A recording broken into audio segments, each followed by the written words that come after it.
There are moments in life when a single thought splits reality in two, before and after. For Eckhart Tolle, that moment was as simple as a sentence. I can't live with myself any longer. At first glance, it sounds like despair, like the breaking point of a man crushed under the weight of his own suffering. But hidden inside those words was something far more profound, a riddle that shattered his entire identity. If I can't live with myself, who is the I, and who is the myself? That question wasn't just a flicker of insight. It was an earthquake reducing everything he thought he was into dust. The next morning, the man he had been no longer existed. The weight of his past had vanished. The mind that tormented him had gone silent. But here's where the real mystery begins. Was this enlightenment? Or was it something much deeper, something far more disturbing than the feel-good spirituality people sell today? You've been told that awakening is about peace, bliss, and effortless joy. That once you wake up, all suffering disappears. That the journey ends with an eternal state of relaxation and smiling contentment. But what if that's not the truth? What if everything you've heard about spiritual awakening is missing the most crucial element? The part that explains why so many seekers feel stuck, why years of meditation seem to change nothing, and why the very idea of getting enlightened is often the biggest trap of all. If you've ever felt like something isn't clicking, like there's a gap between what's taught and what's actually true, you're not alone. This video isn't just about Eckhart Tolle. It's about uncovering what's been distorted, repackaged, and sold as awakening, when the reality is something entirely different. By the time you finish watching, you'll see the spiritual journey in a way that most people never will. You'll understand why suffering isn't a mistake but a gateway, why the mind won't go silent just because you want it to, and why real awakening isn't something you can chase, because the very act of seeking it is what keeps it out of reach. But before we get to the real truth, we have to clear up the biggest misunderstandings keeping people stuck. Because if you think awakening is about bliss, you've already been misled. Spiritual awakening. Two words that, in today's world, have been drained of their depth and repainted with the soft, pastel glow of an Instagram filter. Scroll through social media, and you'll find countless posts promising a shortcut to enlightenment. Raise your vibration, let go of negativity, be in the present moment. But beneath the feel-good slogans, there's a dangerous illusion, one that keeps people trapped rather than liberated. Somewhere along the way, awakening was rebranded into a lifestyle aesthetic. A perfect, peaceful existence where the awakened person spends their days meditating by the ocean, radiating serenity, untouched by pain. It's a beautiful fantasy, and it's completely false. The biggest myth? That awakening is an instant, effortless bliss state. That one moment of realization erases all fear, dissolves all suffering, and leaves you floating in a permanent state of Zen. It's a lie that keeps seekers chasing the next high, mistaking temporary experiences for transformation. Look at how Eckhart Tolle's story is often told. People emphasize his overnight shift, the sudden disappearance of his suffering. But they ignore the critical part, what came before it. The years of deep psychological pain, the existential crisis that consumed him, the absolute collapse of his identity. Awakening wasn't a gift, it was a death. And what followed wasn't a euphoric escape from reality, but something far more complex. The problem isn't just that people misunderstand awakening. It's that they expect it to look a certain way. They think if they aren't feeling constant peace, they must be doing something wrong. If their mind doesn't go silent, they assume they've failed. And this is where toxic positivity seeps in. Toxic positivity is everywhere in spiritual circles. It's the idea that negative emotions are a sign of spiritual failure, that suffering should be ignored or suppressed, that if you're still struggling, you just need to think higher thoughts. This mindset is dangerous because it does the exact opposite of what real awakening demands. It keeps people avoiding pain instead of facing it. Eckhart Tolle didn't wake up because he pushed suffering away. He woke up because he went so deep into suffering that his mind broke under the weight of it. That's not a comfortable process. It's not something you can package into a 5-step program or a viral TikTok trend. And yet, so much of modern spirituality is built on selling people the idea that they can bypass the struggle, that they can skip to the good part. But here's the truth. Awakening isn't about feeling good. It's about seeing clearly. And that means seeing through the illusions, including the ones that promise enlightenment without discomfort. If awakening was truly about bliss, why do so many people who chase it end up feeling more lost than before? Because the spiritual industry is built on a contradiction. It sells awakening as something you can attain.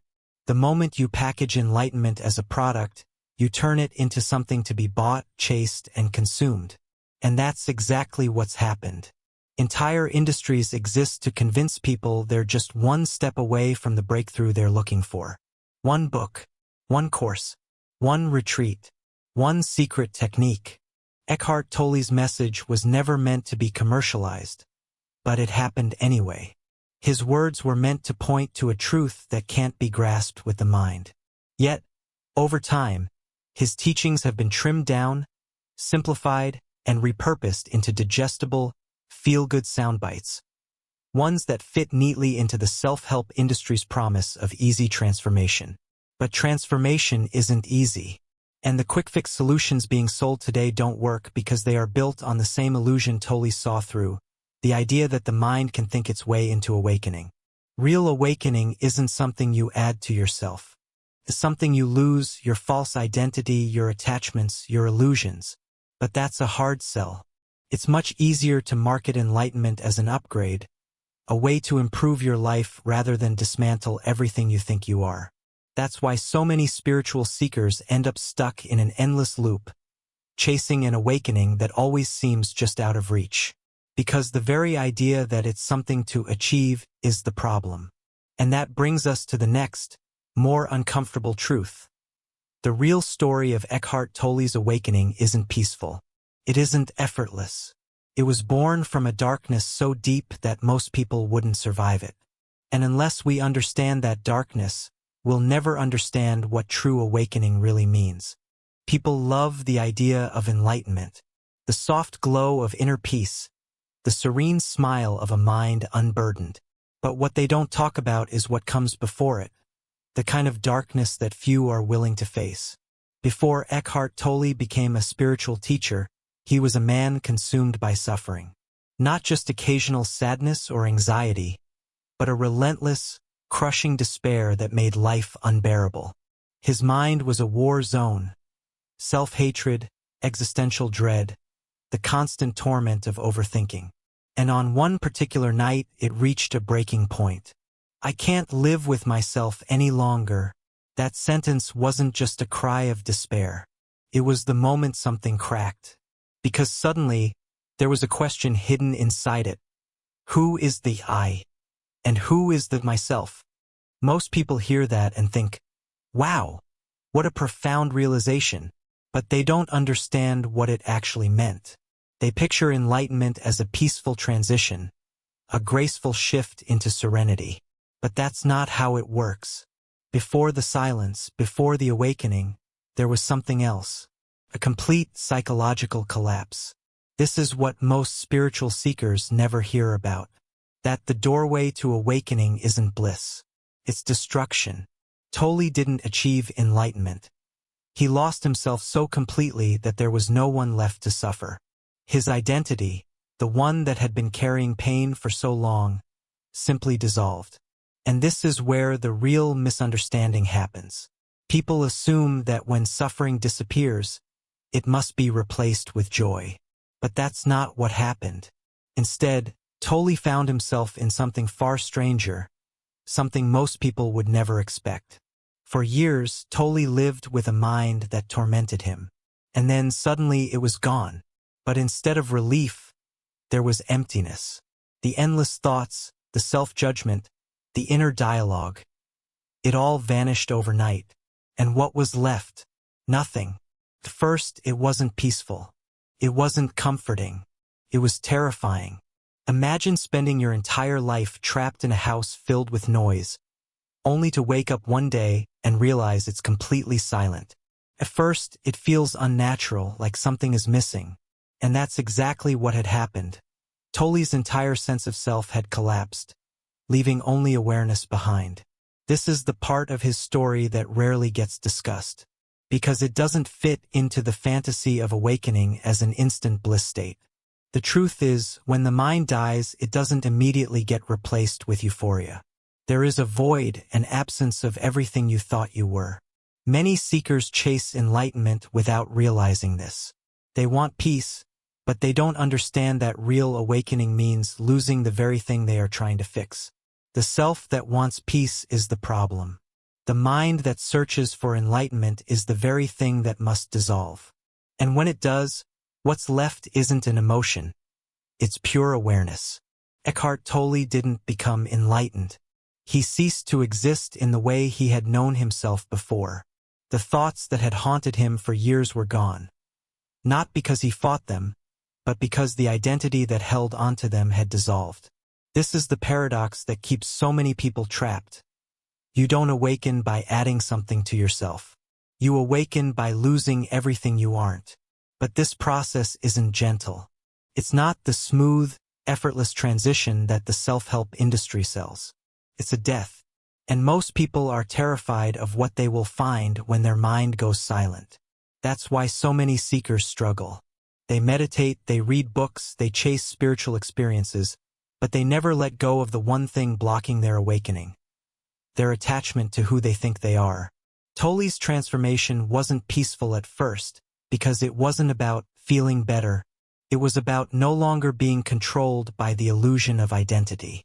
And when you stop identifying with the mind, suffering ends, not because you fixed it, but because the one who suffers is no longer there. This is why most people miss the real meaning behind his awakening.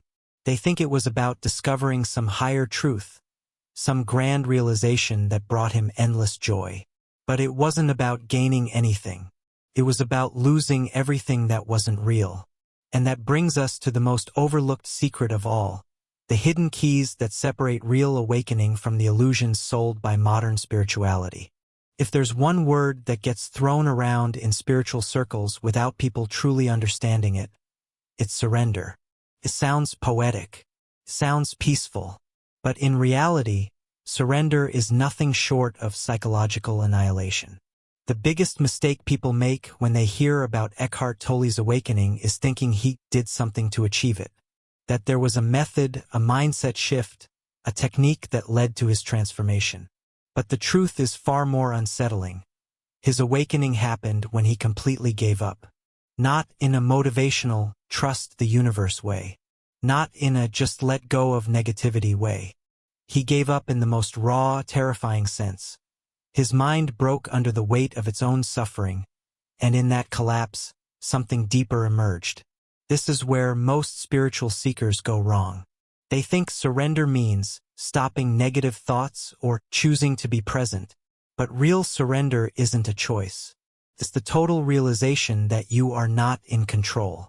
Think about it. Who is the you that's trying to surrender? Who is the one trying to let go?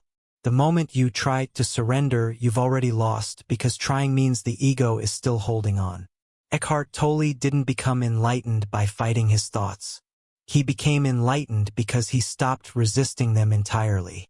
Not by suppressing them, not by replacing them with positive ones, but by seeing through the illusion that thoughts had any power in the first place.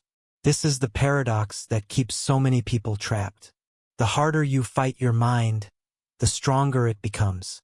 The more you try to quiet your thoughts, the louder they get. This is why awakening feels impossible for most seekers, because they are still seeking. And as long as there is someone seeking, there is an ego trying to get somewhere. But awakening isn't a place you reach. It's what happens when there is no one left to arrive. This is why Tolle often speaks about presence as something that is already here. Because the truth is, you are never not present. The only thing that changes is whether or not you believe in the illusion of the thinking mind. The real secret to Tolle's awakening isn't in his words. It's in what they point to. And what they point to is something most people don't want to hear. The I you think you are doesn't exist. People love talking about ego death like it's some mystical, psychedelic experience. But real ego death is far more unsettling. It's not about feeling different. It's about realizing that the self you've spent your whole life protecting was never real to begin with. This is the final barrier that most people can't cross. Because when you look closely enough, the thing you call yourself is just a stream of mental activity. It's nothing more than words, memories, and mental images. But because it's been running since childhood, it feels real, feels solid. The moment you see through this illusion, everything changes. Not in a dramatic way, not in a way that you can put into words, but in a way that makes it impossible to take your own thoughts seriously ever again. This is why most seekers miss the point. They want an experience. They want an emotional high, a transcendental moment that confirms they've arrived. But the truth of awakening isn't an experience. It's the absence of the one who is trying to experience something. Eckhart Tolle didn't wake up by chasing an awakening. He woke up because the identity that was suffering simply collapsed. And that collapse wasn't something he did. It was something that happened when there was nothing left to hold on to. And that leads to a critical question. If awakening is the destruction of illusion, what does that mean for our modern world? Because if there's one thing today's society is built on, it's illusion. For centuries, awakening was seen as something mystical, reserved for monks, yogis, and sages who withdrew from the world. But today, neuroscience is proving what ancient traditions have been saying all along. The human mind is trapped in an illusion, and awakening is what happens when that illusion is broken. At the core of Tolle's awakening was a radical shift in identity, a detachment from thought as the center of his existence. And science is now catching up to explain what might have happened inside his brain. One of the biggest revelations in modern neuroscience is the role of the default mode network, DMN. This is the part of the brain responsible for self-referential thinking, the endless mental chatter that keeps us locked in our sense of identity. When people experience deep meditation, psychedelics, or even spontaneous awakenings, brain scans show that this network shuts down. This means that the constant narration of I, me, my story is literally a neurological process. And when it goes silent, what remains is pure awareness. Exactly what Tolle described. But it goes deeper. Studies on advanced meditators show permanent structural changes in the brain. Specifically, a thinning of the parietal lobe, which is linked to the sense of ego and separation. In other words, awakening is not just a philosophy. It's a rewiring of the brain itself. The implications of this are massive. It means that Tolle's experience wasn't just some random event. It was a complete neurological reset, a collapse of the very mechanism that generates personal suffering. And this is where things get even more relevant. Why Tolle's message matters now more than ever. We live in an era where the mind is under siege. Never before in history have people been so bombarded with distractions, comparisons, and artificial identities. Social media alone has taken the ego and put it on steroids, constantly reinforcing the idea that you are your thoughts, your opinions, your image. And here's the real problem. The modern world is designed to keep people asleep. The attention economy thrives on keeping people trapped in thought loops, constantly worrying, comparing, and seeking external validation. Every algorithm is designed to hijack the mind's addiction to identity, because the longer you stay stuck in your thoughts, the more predictable you become. Tolle's awakening happened in the quietest moment of his life.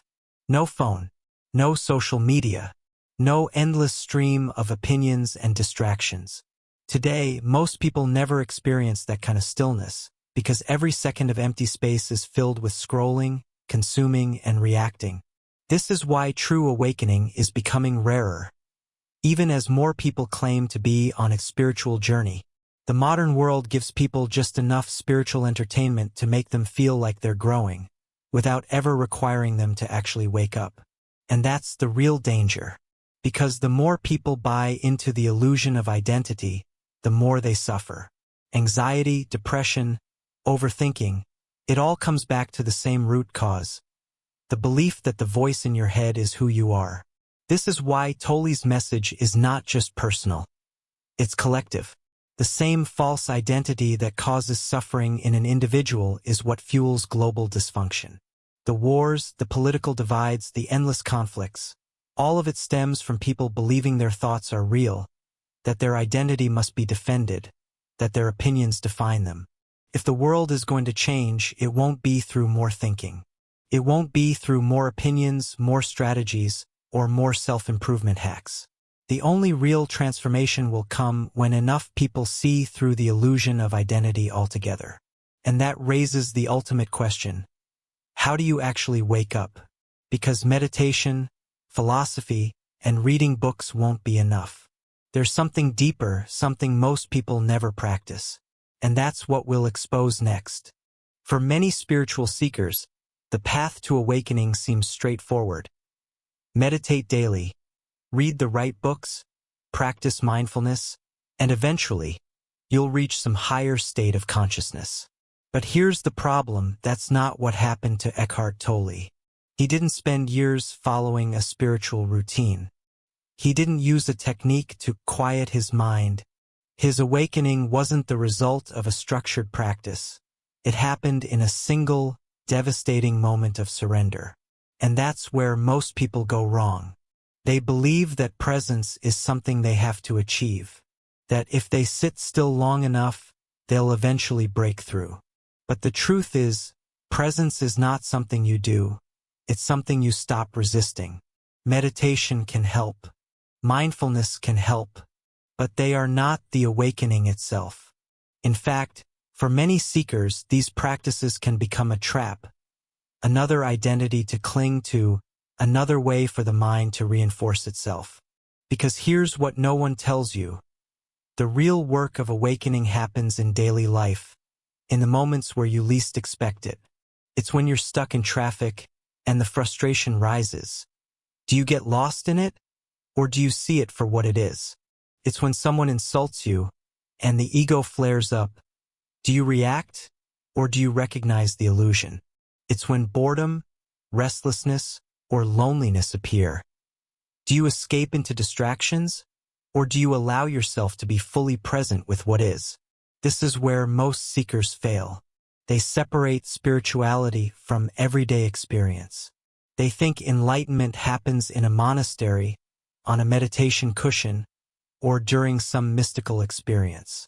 But real awakening is how you meet this exact moment, right now. Tolle didn't become enlightened through practice. He became enlightened because he stopped resisting reality. He stopped identifying with his thoughts. And that is something that can happen at any moment, if you're willing to let go. Common obstacles and how to overcome them. Even after hearing this, most people will still struggle. Why? Because the mind is designed to resist awakening. It doesn't want to be seen through. It thrives on control, identification, and survival. Here are the biggest traps that keep people stuck. 1. Waiting for a special experience. Most seekers believe enlightenment will feel like a sudden explosion of bliss. But this expectation keeps them chasing something in the future. The truth? Awakening is not an event. It's the simple recognition of what has always been here. 2. Trying to stop the mind. Thoughts don't need to stop for awakening to happen. Tolle didn't quiet his mind. He simply stopped believing in it. Thoughts will still arise. The only question is, do you take them seriously? 3. Mistaking understanding for awakening. Reading books, watching videos, and discussing spiritual ideas can make you feel like you're progressing. But intellectual knowledge means nothing if it's not lived. Awakening is not about knowing the truth. It's about seeing it directly, in your own experience. 4.